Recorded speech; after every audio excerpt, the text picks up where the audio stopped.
Halo, assalamualaikum warahmatullahi wabarakatuh. Welcome back to Ulimeza Rahman Channel. Kali ini kita akan ngebahas soal barang kauli. Nah, kali ini berbeda ya adik-adik. Kali ini kakak mau ngebahas soal dari bimbel jagoan online, yaitu jagoan SKDL. Let's check it out.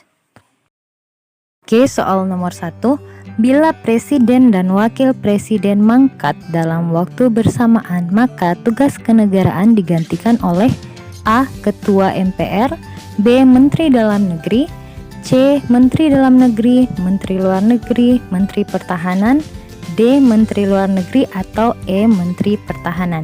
Jadi jawaban yang tepat adalah C ya adik-adik. Nah, di sini dijelaskan dalam tatip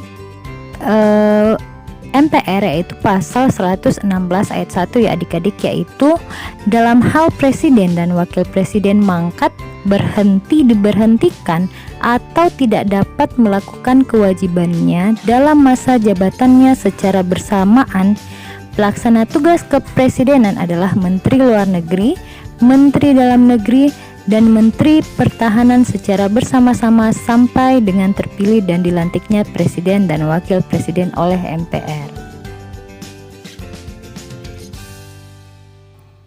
Oke, soal nomor 2. Pokok-pokok pikiran yang merupakan suasana kebatinan dari Undang-Undang Dasar 1945 termasuk di dalamnya adalah A.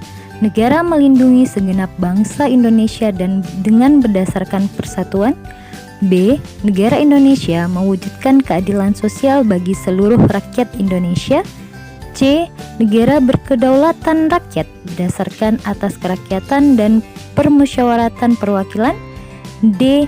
Negara berdasarkan ketuhanan yang Maha Esa menurut dasar kemanusiaan yang adil dan beradab, atau E. Semuanya benar. Nah, di sini kita bisa melihat ya, pokok-pokok pikiran dalam Undang-Undang Dasar 1945 itu termasuk pada opsi A, B, C, dan D ya adik-adik. Jadi jawaban yang tepat adalah E, semua jawaban benar. Soal nomor 3. Ketua Dewan Pengarah Badan Pembinaan Ideologi Pancasila atau BPIP Megawati Soekarnoputri menilai semestinya jabatan Panglima TNI bisa saja diisi oleh perempuan.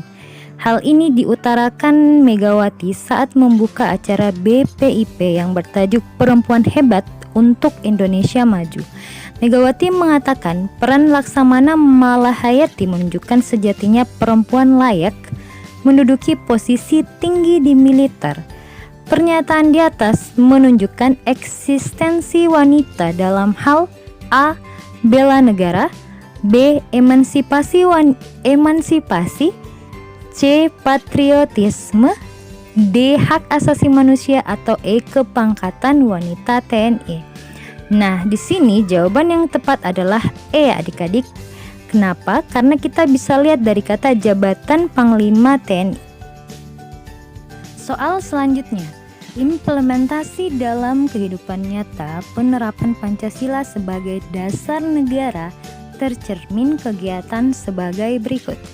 A. Mengikuti upacara kebangkitan Pancasila dengan hikmat berdasarkan jiwa nasionalisme. B. Mengerjakan tugas kantor sesuai dengan arahan. C. Memberikan bantuan sosial kepada kaum duafa.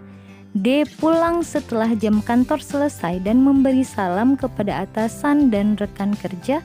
Atau E. Memasang sabuk pengaman saat mengendarai mobil sesuai dengan tata tertib lalu lintas.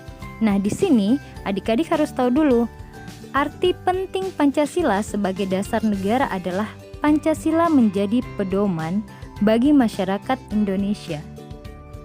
Nilai-nilai dalam Pancasila adalah nilai yang mendasar untuk dijadikan pedoman, peraturan, dan dasar dari norma-norma hukum yang berlaku di Indonesia. Jadi jawaban yang tepat adalah E adik-adik. Soal nomor 5. Anda sedang dalam perjalanan di bus menuju kantor. Anda memberikan tempat duduk Anda kepada ibu muda yang sedang hamil besar. Berdasarkan uraian tersebut, Anda menunjukkan sikap A. Mengutamakan persatuan dan kesatuan, B. Mengesampingkan kepentingan pribadi, C. Menghargai keragaman suku bangsa, D. Mengutamakan kepentingan pribadi, atau E. Mengutamakan perasaan empati. Nah, di sini sikap seperti yang digambarkan pada soal itu termasuk sikap empati ya, atau kemampuan manusia untuk bisa merasakan keadaan emosional yang dirasakan oleh orang lain. Karena Anda merasa bahwa ibu tersebut sedang hamil besar, kasihan kalau misalnya ibu tersebut harus berdiri di dalam bus. Jadi jawaban yang tepat adalah E ya adik-adik. Soal nomor 6. Nasionalisme yang lahir di Indonesia dirilis nasionalisme Barat. Dirilis nasionalisme umat manusia yang dikemukakan oleh Insinyur Soekarno, yaitu yang berarti A. Kemanusiaan adalah satu, B. Kemanusiaan merupakan perbedaan yang harus diambil, C. Karakter bangsa lahir dari kehormatan, D. Jiwa dan jati diri bangsa dipersatukan, atau E. Kemanusiaan adalah sebuah karakter. Nah, jawaban yang tepat adalah A ya adik-adik.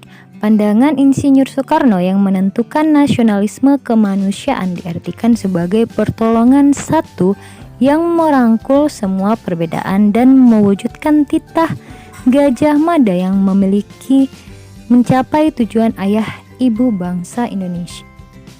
Soal selanjutnya, saat Agus hendak menyeberang jalan, ada seorang nenek yang terlihat kesusahan membawa barang belanjaan.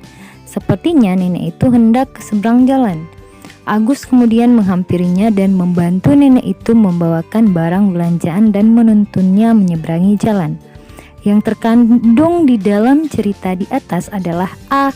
Nilai moral, B. Nilai hukum, C. Nilai sosial, D. Nilai adat, atau E. Nilai moral dan budaya. Di sini bisa kita lihat bahwa Agus membantu nenek yang kesusahan, nampaknya kesusahan menyeberang jalan ya. Jadi di sini yang benar adalah C ya adik-adik, yaitu nilai sosial. Soal nomor 8. Pasal 32 Undang-Undang Dasar 1945 mengandung semangat nasionalisme di bidang A. Budaya, B. Sosial, C. Ekonomi, D. Politik, atau E. Hak asasi manusia. Jadi pasal 32 ayat 1 itu berbunyi negara memajukan kebudayaan nasional Indonesia di tengah peradaban dunia dengan menjamin kebebasan masyarakat dalam meningkatkan dan mengembangkan nilai-nilai budayanya. Nah, ayat 2 berbunyi negara yang menghargai dan mempertahankan bahasa daerah sebagai kekayaan budaya nasional. Jadi jelas ya, jawaban adalah A. Soal selanjutnya, perang antar suku di Papua, konflik antar umat beragama merupakan dampak dari A. Integrasi nasional, B. Disintegrasi bangsa, C. Ancaman bangsa, D. Hambatan bangsa, atau E. Tantangan bangsa. Jadi di sini jawaban yang tepat adalah B adik-adik. Tidak adanya persamaan pandangan antara anggota masyarakat mengenai tujuan yang semula dijadikan patokan oleh masing-masing anggota masyarakat disebut disintegrasi bangsa. Oke, soal nomor 10. Di desa Rizki, warga hidup dengan rukun. Mata pencaharian warga di desa tersebut hanyalah bertani. Suasana desa yang sejuk dan banyak sungai-sungai jernih yang mengalir melalui desa Rizki. Setiap tahunnya warga desa penganut agama Islam ikut merayakan Idul Fitri di masjid. Demikian pula warga desa penganut agama Nasrani merayakan Natal setiap akhir tahun. Berdasarkan bacaan tersebut, warga desa Rizki telah mengamalkan Pancasila sila ke A1, B2, C3, D4, atau E5. Nah, jelas ya, jawaban yang tepat adalah A, yaitu sila pertama ketuhanan yang Maha Esa. Isinya yakni bangsa Indonesia percaya adanya Tuhan yang Maha Esa, kemudian percaya takwa sesuai agama masing-masing, kemudian hidup rukun antar umat beragama dan bebas menjalankan agama masing-masing. Oke, itulah tadi pembahasan soal-soal dari Bimbel Jagoan SKD. Nah, di akhir nanti maka di sini kakak akan bagi ya menjadi 3 part atau 3 bagian karena ada 30 soal yang akan kita bahas dari bimbel jagoan SKD ini. Jadi di akhir nanti, di akhir part 3 akan kakak bagikan atau share soal full dan pembahasannya di deskripsi video kakak. Oke, terima kasih telah menonton. Jangan lupa like, comment, dan subscribe. Assalamualaikum warahmatullahi wabarakatuh.